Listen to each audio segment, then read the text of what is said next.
एक गांव में नंदू नामक लड़का रहता था जो अपनी माता पिता की दिल से सेवा करता था और नंदू उनकी हर बात मानता था।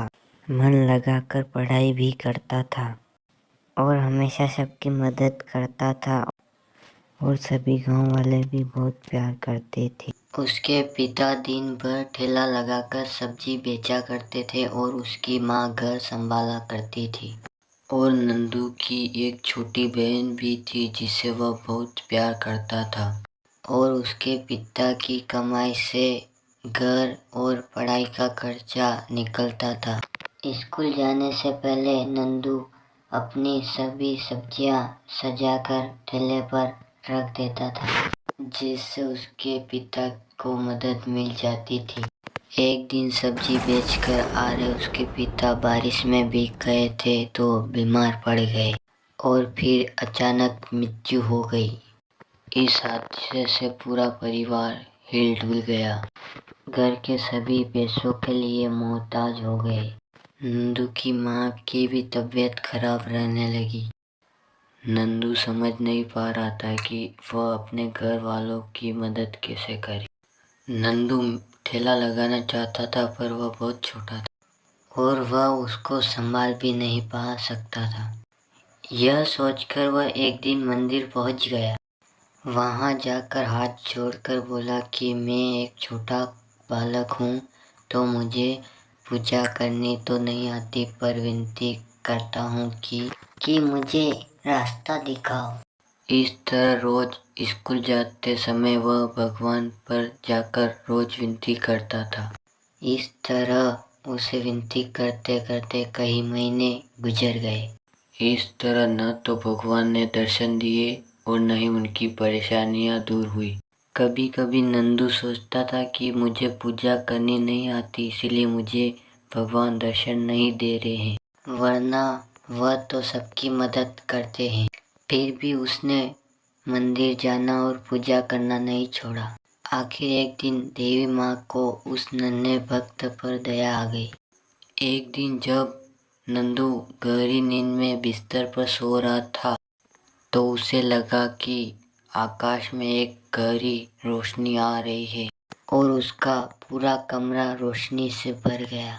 कुछ देर बाद उस रोशनी में से हाथ में छड़ी लिए एक परी निकली जो बिल्कुल वैसी थी जैसे उसने किताबों में पढ़ा था। नंदू को यकीन नहीं हो रहा था तो उसे भावुक पूर्वक देख रहा था। तभी परी ने मुस्कुराते हुए कहा, नंदू मैं सच में तुम्हारे सामने खड़ी हूँ। नंदू ने तुरंत कहा, तुम परी हो। परी ने मुस्कुराते हुए कहा, हाँ मैं परी हूँ। नंदू बोला, तुम यहाँ कैसे? घबराहट में नंदू की आवाज़ नहीं निकल रही थी। परी ने हंसते हुए कहा, नंदू मुझे देवी माँ ने भेजा है। देवी माँ? नंदू चिल्लाने लगा। हाँ नंदू बोलो तुम्हें क्या चाहिए? नंदू खुशी से चिल्लाते हुए बोला, अगर तुम्हें सचमुच देवी माँ ने भेजा है तो मेरी माँ को ठीक कर दो। परी, ठीक है नंदू, मैं तुम्हारी माँ को कल तक ठीक कर दूंगी। लेकिन तुमने अपने लिए कुछ नहीं मांगा। नंदू बोला कि मेरी माँ ठीक हो जाएगी तो पूरे परिवार को संभाल सकेगी। बच्चों पर पहला अधिकार माँ का होता है इसलिए मैंने मेरी माँ के लिए मांगा।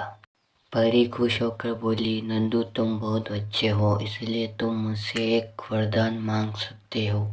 इस बार नंदू ने बोला कि मुझे ऐसा वरदान दो जिससे मैं बड़ा होकर अच्छे काम कर सकूं। परी ने खुश होकर उसे एक अंगूठी दी और बोली कि इससे तुम जो भी मांगोगे वो तुम्हारी इच्छा पूरी होगी। लेकिन जिस दिन इसका इस्तेमाल गलत काम के लिए करोगे उस दिन इसकी शक्ति खत्म हो जाएगी। और एक बात और, इस अंगूठी का जिक्र किसी से भी नहीं करना वरना ये गायब हो जाएगी। यह कहकर परी वहाँ से चली गई। सुबह उठकर नंदू ने देखा तो उसके हाथ में अंगूठी थी। उसने देखा कि उसकी माँ पूरी तरह से ठीक हो गई और घर का सारा काम कर रही थी।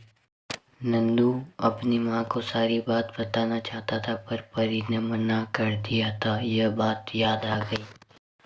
मेहनत के बल पर उसका पूरा परिवार सुखी से रहने लगा। तो दोस्तों, इस कहानी से हमें यह शिक्षा मिलती है कि हमें कभी भी लालच नहीं करना चाहिए और हमें हमेशा अपने कर्म पर ही विश्वास रखना चाहिए।